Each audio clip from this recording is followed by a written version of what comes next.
दिग्गज investor Warren Buffett retirement ले रहे हैं और उनके नए उत्तराधिकारी कौन है? देखिए, आपके सामने दिखेगा, ये हैं उनके नए उत्तराधिकारी। जानते हैं वॉरेन बफे के बारे में। ये एक एरा खत्म हो गया है। 5 डिकेड्स तक वॉरेन बफे ने इन्वेस्टमेंट की जर्नी में अपनी धाक बनाए रखी और वो सबसे बड़े गुरु कहे जाते हैं इन्वेस्टमेंट की दुनिया में। उन्होंने 94 की एज में अब ये अपना पद छोड़ दिया है और ये पद उन्होंने किसको दे दिया है? ग्रेग एबल को, जो कि करंटली वाइस चेयरमैन है। वॉरेन बफे के बारे में अगर हम देखें कि उनकी इन्वेस्टमेंट लेगेसी क्या है, वॉरेन बफे जो कंपनी ली थी इन्होंने, उसका नाम था बर्कशायर हैथवे। तो ये कंपनी एक टेक्सटाइल कंपनी थी, एक पीटीवी कंपनी थी। तो इन्होंने ये पीटीवी कंपनी ली और इस कंपनी को आज के टाइम पे इतना बड़ा कर दिया। बहुत सारी कंपनियां इसके अंदर एक्वायर करी इन्होंने, बहुत सारे डिसीजन लिए। अगर हम कहें कि 1965 से लेकर अब तक कितना रिटर्न दे चुकी है कंपनी, ये 55,000 गुना रिटर्न दे चुकी है। अगर हम इसे कहें CAGR टर्म में, तो करीबन 19% का CAGR दिया है।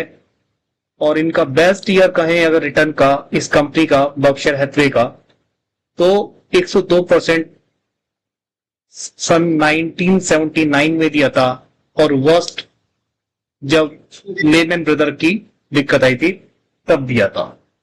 अगर बात करते हैं बर्कशायर की हैथवे की, अगर बात करें कि मेजर इन्वेस्टमेंट क्या है, गाइको की, रेलरोड की, एप्पल के अंदर, कोका कोला के अंदर, अमेरिकन एक्सप्रेस में।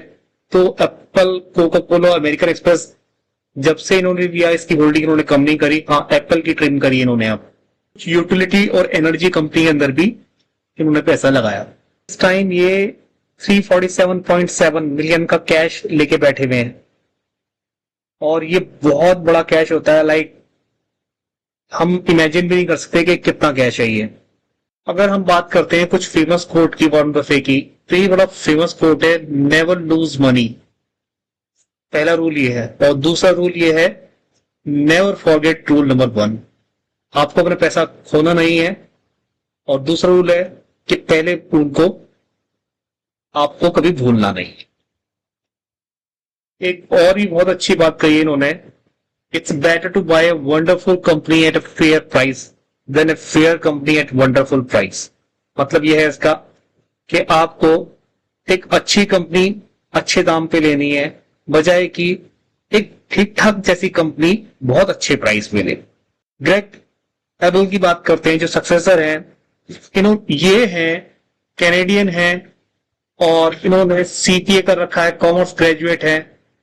और अगर कहें इसके बारे में कि ये कैसे आज सक्सेसर बन गए बर्कशायर हैथवे के, तो इन्होंने अपनी जर्नी स्टार्ट करी थी कैल एनर्जी, जो कि बाद में एक्वायर करी थी बर्कशायर हैथवे ने।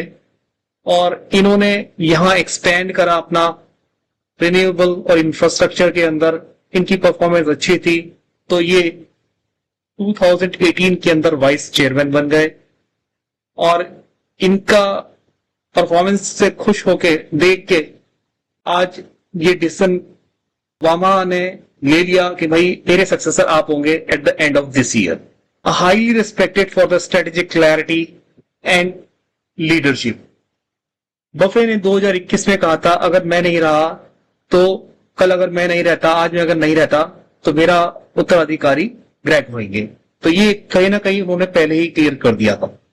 अब ग्रेग के सामने क्या चैलेंज रहेंगे?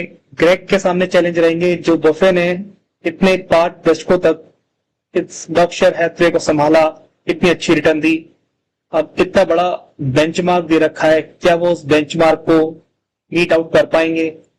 ऐसी ही कंसिस्टेंट रिटर्न दे पाएंगे आगे आने वाले सालों के अंदर? ये तो टाइम ही बताए। आप क्या कहते हैं इसके बारे में? प्लीज कमेंट कीजिए।